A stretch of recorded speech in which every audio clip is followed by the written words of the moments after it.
For my teacher share, I'm going to be sharing with you an app called Comic Life 3. I had a feeling that once you guys see what this app can do, you may want to use it for some of your lessons, like for writing, but you could also use it for things like science and social studies, and you'll see what I mean in just a minute. So let me just go ahead and start showing this app to you. So I purchased the Comic Life 3 app with the iTunes gift card, among other apps, at the beginning of this school year.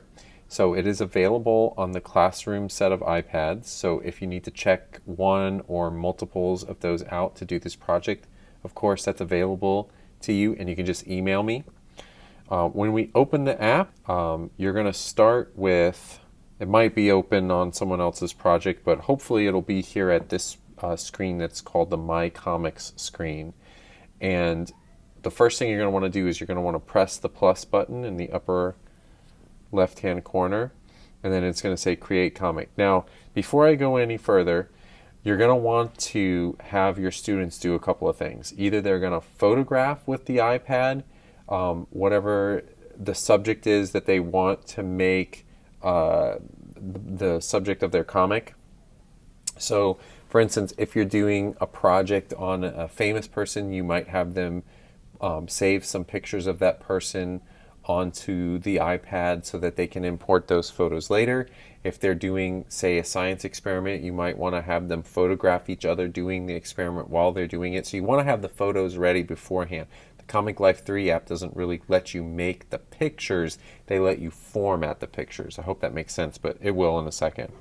So then once you get to this is the template screen. There's a lot of options here, and there's a lot of things here that you can use for other things besides comic books. So even though this app is called Comic Life, it gives you a lot of other really cool things that you can do.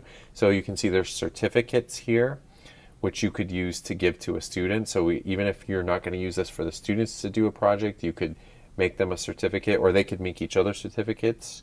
There's some other creative things here. And then they've got some education theme templates, so science, like we were saying. There's news here, and then if you look right in the middle there's some trading cards templates. Now this would be great because I've seen some ideas for writing where you could make a trading card about someone famous, or even a famous place. You could make a trading card about that. So these are already pre-done templates that are on the iPad that you can have the student just have a photograph and fill out. And then there's some more, there's some yearbook templates on here. So you could make maybe a yearbook, or even like a phone book for your class or something like that. All right, so now I'm not going to choose any of these. I'm just going to choose a blank just to keep things simple. And I've already got my photo that I want to use on my iPad. So in the upper right hand corner, there's a plus button. I'm going to press that. And then I'm going to just pick out the photo that I want to use. Okay, so this is a drawing that I want to make into a comic. So I can drag it anywhere. I'm just using my finger to drag it. And I can make it bigger or smaller. So maybe I want it something like that. And of course, when you save this image, it's going to save with just whatever is on the white rectangle or your template. So anything that's outside won't get saved. And it does save as a JPEG, and it saves also as a PDF. So let's say I want to put some narration up here. So I'm just going to grab the narration box from down in the little toolbar down there. And before I start typing, I'm going to want to change my font to whatever I want, and change the size to whatever I want. So there's a specialized little toolbar there at the top, and maybe I want to change to something fancier or something more simple. You're probably going to want, if students use this, to have them just pick something really simple.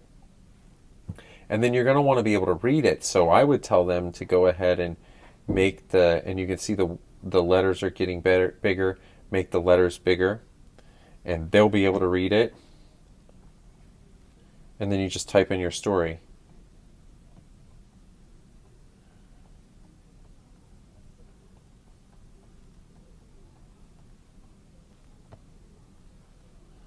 All right, and then you press the keyboard button to get it away. You can drag that little box anywhere you want. You can resize it. If you want to type again, you just double click in the box, put your punctuation in, whatever you want to do. That, of course, works for any of the other items that are down there at the bottom. For instance, you could put a speech bubble in here somewhere and do the same thing with it. And then you can change the size of that. You can move it all around. Okay, now when your student has their creation created, you're going to need to finish up the process by saving the artwork. So in the upper right hand or upper left hand corner is the My Comics button. So you just press that, and that takes you to your screen with the comics that have all been created. And then you're going to tap on your drawing, and then you can press the share button, and you can send a copy. If you do that, it's going to ask you, do you want to save it as a comic, as a PDF, as a JPEG? You pick which one of those that you want to do. JPEG would be great if you just want to print it out as a photo. That's what I usually do. But if you want to save it as a PDF where you can publish it, then you can do that as well. I'm just going to pick JPEG, and then it says choose how to send. Let it think for a minute there. And then you can save the image to the device. You can copy it to Google Drive. All of those, or you can save it to your email or send it in your email. It just depends on how you want to do those kinds of things. If you save it to Google Drive, then that means you can send it to your Google Drive and then send it to the students. Just some ideas to kind of get you started, play around with it and see what you can do. I hope this is helpful. I hope you guys can use it and make some really cool things. You got to do technology anyway, so you might as well make it kind of fun.